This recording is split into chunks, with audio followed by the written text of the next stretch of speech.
کروڑوں درود و سلام حضرت محمد مصطفیٰ صلی اللہ علیہ وسلم پر۔ السلام علیکم۔ سفر اعجاز کے ساتھ میں اعجاز ہے۔ آج ہمارے ساتھ ایک مایہ ناز شخصیت بیٹھے ہوئے ہیں، ان کا نام میں آپ کو بعد میں بتاؤں گا، پہلے ان کا تعارف کروا دوں۔ وہ سابق ڈی او کمیونٹی آرگنائزیشن ہے، مذہبی، سیاسی، سماجی اور ادبی شخصیت ہیں۔ آپ دوران سروس 1980 سے آپ کو ادبی لگاؤ پیدا ہوا اور آپ ادب سے وابستہ ہو۔ آپ نے مقامی میگزین میں پہلی نظم لکھی جو ان کی شائع ہوئی۔ آپ نے نعتیں لکھی، نثر لکھی، عزائے شاعری کی، نظم لکھی، غزل لکھی۔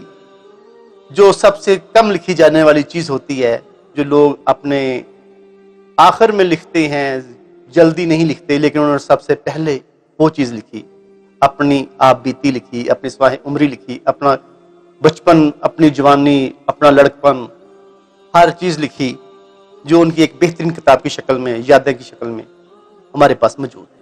آپ نے نعت لکھی تو اس میں بھی کمال لکھا۔ آپ نے لکھا، نور کی ایک فضا میں رہتا ہوں، نور کی ایک فضا میں رہتا ہوں، ذکر خیر الورا میں رہتا ہوں، نور کی ایک فضا میں رہتا ہوں، ذکر خیر الورا میں رہتا ہوں، آقا کہہ دیں مجھے فقط اپنا، آقا کہہ دیں مجھے فقط اپنا، ہر گھڑی اس دعا میں رہتا ہوں۔ ہمارے ساتھ آج تشریف فرما ہے جمیل ہاشمی صاحب۔ السلام علیکم۔ وعلیکم السلام جناب صوفی محمد اعجاز صاحب، میں آپ کو خوش آمدید کہتا ہوں اور آپ کا شکر گزار ہوں، آپ کے چینل کا شکر گزار ہوں اور سامعین کا بھی شکر گزار ہوں، آپ کی ٹیم کا شکر گزار ہوں کہ وہ میرے شکستہ الفاظ کو سننے کی زحمت گوارہ فرما رہے ہیں، آپ ان کو ریکارڈ کرنے کی زحمت گوارہ فرما رہے ہیں۔ شکریہ کہ آپ نے مجھے اس قابل سمجھا کہ میرے الفاظ کو آن ایئر لے جائیں اور میرے محترم سننے والوں کی سماعتوں کی نظر کر سکیں۔ آپ کی بڑی مہربانی، بہت محبت۔ سر، ہم آپ سے جاننا چاہیں گے بھی آپ نے جس گھرانے میں تربیت حاصل کی، جس گھرانے میں آپ نے پرورش پائی، وہ گھرانہ کیسا تھا؟ وہ گھرانہ آپ کہہ سکتے ہیں کہ ایک مکسچر تھا، ادب کا، سیاست کا، مذہب کا اور سماجی خدمات کا، تو سارا ایک قسم کا منغوبہ تھا۔ اور میرے بزرگ، میرے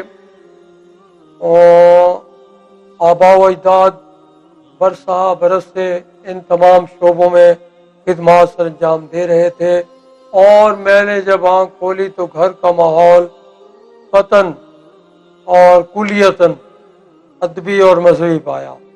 اور میرے والد صاحب کو حضرت اقبال، ابوالحسن حفیظ جالندری اور خواجہ دل محمد مرحوم کے ہزاروں اشعار ازبر تھے، اور انتہائی اللہ تبارک و تعالی نے انہیں انتہائی مترنم آواز سے نوازا تھا۔ وہ ترنم سے ہمیں سناتے تھے، تو جس کی وجہ سے ہمیں بھی یہ شوق پیدا ہوا کہ ہم جو ہے شعر و شاعری کی طرف راغب ہوں۔ انہوں نے ایک تو کئی بکس آلریڈی موجود تھیں گھر میں، لیکن جب میں ہائی کلاسز میں پہنچا تو شاہ نامہ اسلام کی 7 جلدیں انہوں نے بطور خاص مجھے گفٹ کی، جو کہ میں نے اکثر جو ہے وہ زبانی تک یاد کر۔ سر، میں آپ سے یہ پوچھنا چاہوں گا کہ لوگ اپنی جو کتاب ہوتی ہے یادیں، جس کو سوانح عمری کہا جاتا ہے، جو آپ بیتی ہوتی ہے، آپ نے زندگی کیسے گزاری، اس کو آپ نے سب سے پہلے لکھنا کیوں پسند فرمایا؟ نہیں، سب سے پہلے تو شاید نہیں، کیونکہ اس سے پہلے میری نظمیں، غزلیں وغیرہ اخبارات اور میگزینز میں بھی شائع ہو نہیں رہی سر، تھی۔ کتابی شکل میں جو چیز آئی وہ یادیں آئی آپ؟ پہلے، اس سے پہلے میری شعری مجموعہ پھر مسافر کو لوٹ آنا آ چکا تھا، اس سے پہلے آ چکا تھا۔ ہاں جی، یہ وہ تھا، یہ وہ زمانہ تھا۔ میں آپ کے گوش گزار کرنا ضروری سمجھتا ہوں اور محترم سامعین کی بھی، محترم ناظرین کی بھی، کہ میرا شعری مجموعہ پھر مسافر کو لوٹ آنا ہے 2020 کے اوائل میں، جنوری میں جی منظر عام پر آ چکا تھا، اور اس کی تقریب رونمائی بھی ای لائبریری ملتان میں ہو چکی تھی۔ اس کے بعد اکاڑا والے دوستوں نے فرمائش کر کے اکاڑا میں اس کی تقریب پذیرائی رکھی، تقریباً ہفتہ 10 دن بعد ہی جی، اور اس کے فوراً بعد کووڈ-19 شروع ہو گیا۔ تو تمام لوگ ایک طرح سے گھر میں محصور ہو کر رہ گئے. عجیب زمانہ تھا، تنہائیوں کا زمانہ تھا، گھر میں مقید ہو کر لوگ رہ گئے. تو اس زمانے میں کوئی نہ کوئی مصروفیت گھر میں بیٹھ کر کرنے والی درکار تھی. یعنی کہ آپ نے تو اس میں وقت نے سوچا کہ کیوں نہ ان یاداشتوں کو مجتمع کر کے مجھے کتابی صورت میں پیش کر دینا چاہیے. تو یہ وجہ بنی.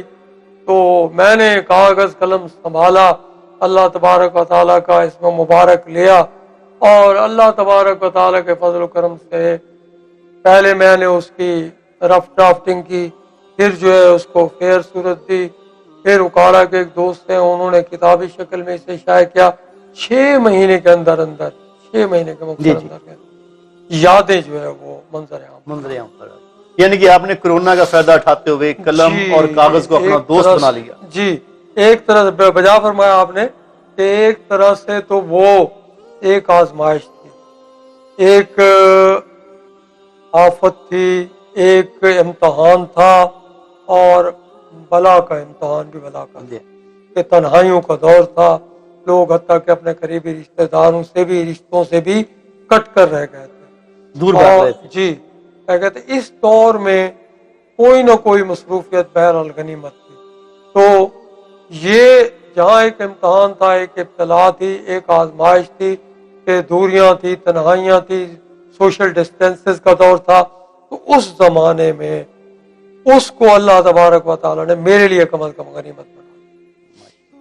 اس وقت آپ کتنے فورم کے ممبر ہیں؟ جناب والا مجھے تو حقیقت مجھے یاد نہیں کہ کتنے لوگوں نے مجھے ایڈ کیا ہوا ہے واٹس ایپ گروپس میں، اور کتنی تنظیموں نے الحمدللہ مجھے منسلک کیا ہوا اپنے ساتھ. اور آپ کو یہ جان کر آپ کو بھی خوشگوار حیرت ہوگی کہ اب تو پورے پاکستان میں حتیٰ کہ جو لوگ معروف ہیں وہ بھی اس ناچیز کو الحمدللہ طے کر کے اپنی شعر و شاعری اور اپنے ادب پارے جو ہے وہ فیس بک پر لگاتے ہیں. آپ نے اپنا سفر شہر سلطان سے شروع کی، پھر مظفر گڑھ آئے. دوران سفر صاحب کہاں کہاں گئے؟ جی میں الحمدللہ یہ اللہ تعالیٰ کا فضل و کرم تھا. میں ان آفیسرز میں سے ہوں ان کی سروس تقریباً ڈسٹرکٹ میں ہی گزری.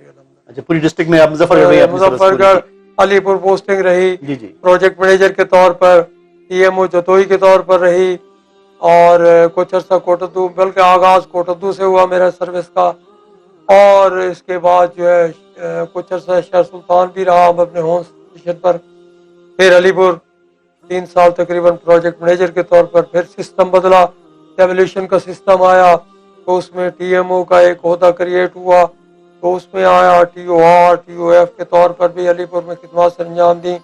اس کے بعد جب ڈی او سی او کا عہدہ کریٹ ہوا تو میں 2007 میں مظفر گڑھ بطور ڈی او سی او مظفر گڑھ تعینات ہوا.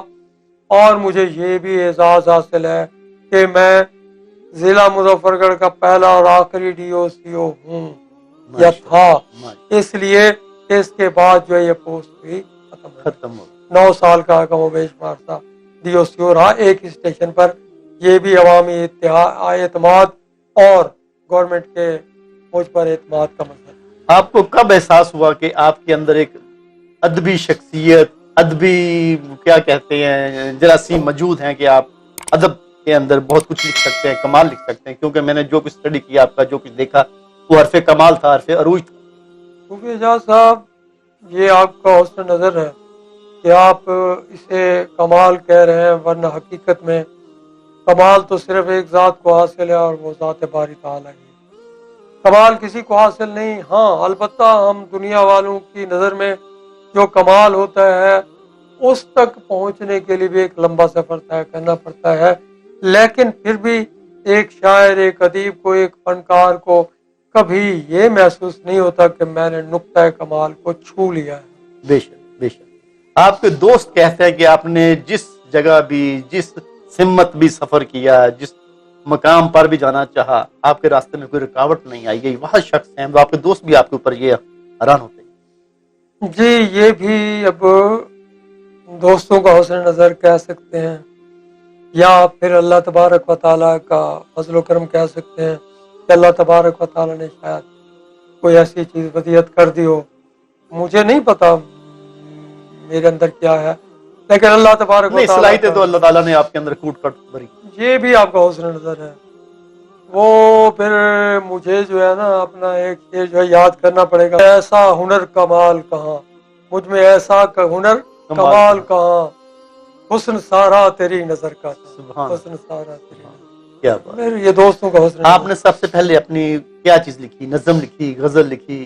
جی سب سے پہلے وہی نظم جو آپ نے فرما دیا، میں نے عرض کیا جو میرے محکمہ کے مجلہ، محکمہ local government and rural development اس وقت ہوتا تھا میرے سروس کے آغاز میں، جو بعد میں میرے سروس کے آخری سالوں میں ہی محکمہ local government and community development کے طور پر جانا جانے لگا، اس کا نام یہ ہو گیا. تو اس کا ایک مجلہ شائع ہوتا تھا مقامی قیادت. اس میں میری پہلی نظم شائع ہوئی تھی جو مقامی قیادت، مقامی جمہوریتوں کے بارے میں. شاعری کے اوپر بڑے بڑے شاعر حضرات جو ہیں وہ جب نعت کے اوپر آتے ہیں تو ان کی قلم رک جاتی ہے. وہ کہتے ہیں قلم کو بھی باوضو ہونا پڑتا ہے اور ہمیں بھی باوضو ہونا پڑتا ہے، اور بڑا مشکل سفر ہے، ہم اس کو طے نہیں کر سکتے.